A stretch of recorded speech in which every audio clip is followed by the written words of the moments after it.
Ukraine की मदद को लेकर अमेरिका के विदेश मंत्री का बयान। एंटनी ब्लिंकन ने कहा, नेटो अमेरिका ने यूक्रेन में अब तक 17,000 एंटी टैंक मिसाइलें भेजी हैं। ब्लिंकन ने यह कहा, अभी तक 2,000 स्ट्रिंगर और एंटी एयरक्राफ्ट मिसाइलें दी हैं। एंटनी ब्लिंकन ने यह कहा।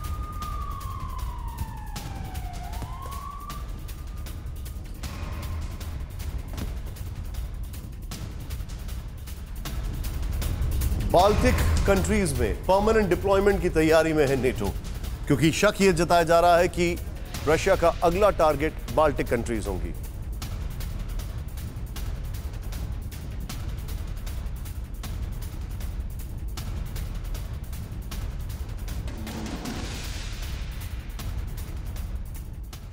मैं सीधे चलूंगा, सुमेरा इस वक्त मेरे साथ जुड़ी हुई है। सुमेरा, बहुत तेजी से डेवलपमेंट्स हो रहे हैं, खासकर ये देखते हुए कि नेटो अपना दायरा एक्सपैंड कर रहा है। अब बाल्टिक कंट्रीज की बात हो रही है कि परमानेंट डिप्लॉयमेंट वहां पर होगा। अभी तक खाली रिजर्व फोर्सेस की बात हो रही थी।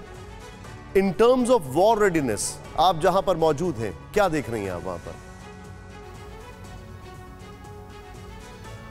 बिल्कुल, देखिए निशांत, ये ज़रूर है कि यूक्रेन जो कह रहा है, ज़ेलेंस्की जो कह रहे हैं, वो भले ही उस तरह से उनकी मदद नहीं की जा रही है। हालांकि उसके और तमाम तरीके निकाले गए हैं कि कैसे मदद पहुंचाई जाए, यानी कैसे उनको सप्लाईज पहुंचाई जाएं, कैसे उनको ज़मीन पर मदद की जाए और तमाम और तरह से मदद की जाए। लेकिन जो नाटो कंट्रीज़ हैं, वहाँ पर कैसे जमावड़ा बढ़ता जा रहा है, कैसे रोमानिया में F-16 फाइटर जेट को तैनात किया अमेरिका ने, अमेरिका का बॉम्बर कैसे यूक्रेन की सीमा के ठीक पास, रूस के सीमा के ठीक पास उड़ान भर रहा है। हम जहां मौजूद हैं पोलैंड में, यहां पर लगातार तैनाती को बढ़ाया गया है।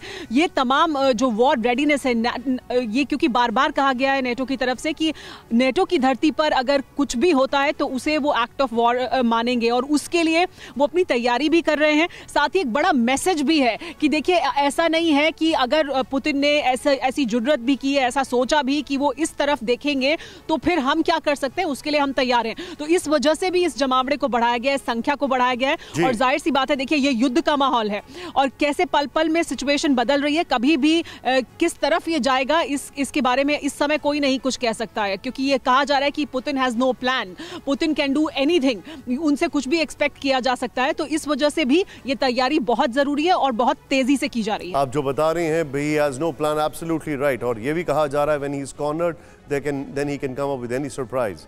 बिल्कुल ठीक कह रही हैं आप सुमेरा। मेरे साथ गौरव जुड़े हुए हैं पोलैंड से। गौरव, अब रेफ्यूजी क्राइसिस बहुत ज़्यादा बढ़ रही है। आज नंबर्स 2 मिलियन बता रहे हैं वो। पोलैंड और पोलैंड के बाद अन्य शहरों में जा रहे हैं लोग।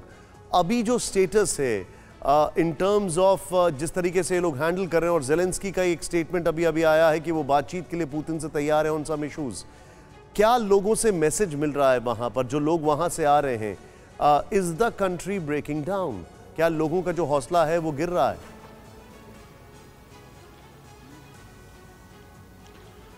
देखिए निशांत, पोलैंड वो देश है जहां सबसे ज़्यादा हिस्सा आ रहा है इन शरणार्थियों का। 50 लाख तक की संख्या हो सकती है बताया गया। और अभी जो आप बता रहे हैं, कुल 17-18 लाख शरणार्थी जो अभी तक हमें रिपोर्ट्स मिल रही हैं यूक्रेन से आए हैं, जिसमें अकेले पोलैंड में 10 से 12 लाख की तादाद बताई जा रही है। जाहिर है 4 करोड़ के इस देश में अगर इतनी तेजी से एक साथ इतने लोग आएंगे, और वो भी उस दौर में जब एनर्जी क्राइसिस सामने आ रही है, जब ऐसा माहौल है, तो इस कंट्री के ऊपर असर तो आएगा ही। हम तमाम टैक्सी ड्राइवर से बात करते हैं, हम तमाम यहाँ के होटल्स में लोगों से मिलते रहे हैं, हम बात करते हैं, तो वो खुले दिल से लोगों का स्वागत कर रहे हैं। यूक्रेनियों को यहाँ कोई दिक्कत नहीं है, लेकिन एक डर है आने वाले दिनों में अगर ये एनर्जी क्राइसिस और बढ़ेगी आने वाले, क्योंकि यूरोप की सबसे बड़ी एनर्जी जरूरत रशिया से पूरी होती है। अभी अमेरिका और ब्रिटेन जिस तरह से यूएस रूस को बैन करने की बात कर रहे हैं, अगर वो हो जाता है तो जाहिर सी बात है दुनिया भर में एनर्जी क्राइसिस जुड़े बढ़ेगी। इससे जुड़े रोजगार पर, इससे जुड़े नौकरियों पर असर आएगा, आदमियों की जेब पर असर आएगा। और ये हीट यहाँ पोलैंड में फील होने लग गई है लोगों को।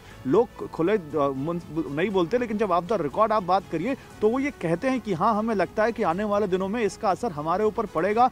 पोलैंड की सरकार तो बाकायदा यूरोपियन कमीशन से कह रही है कि उनका जो कोविड फंड यूरोपियन कमीशन ने एक पिछले फैसले की वजह से रोक रखा है, उसको तुरंत रिलीज करे, क्योंकि पोलैंड ये भी कह रहा है बार बार कि यूक्रेन है जिसने पूरे यूरोप को बचाया हुआ है, और यूरोप को अब आगे आकर पोलैंड की खुलकर मदद करनी चाहिए। पोलैंड का स्टैंड बहुत स्ट्रिक्ट है यूक्रेन को लेकर, वो साफ कह रहे हैं। Okay Gaurav, thank you very much. Gaurav and Sumera, आपका बहुत बहुत शुक्रिया। परवाह देश की, सोमवार से शुक्रवार रात 10 बजे TV9 भारतवर्ष पर।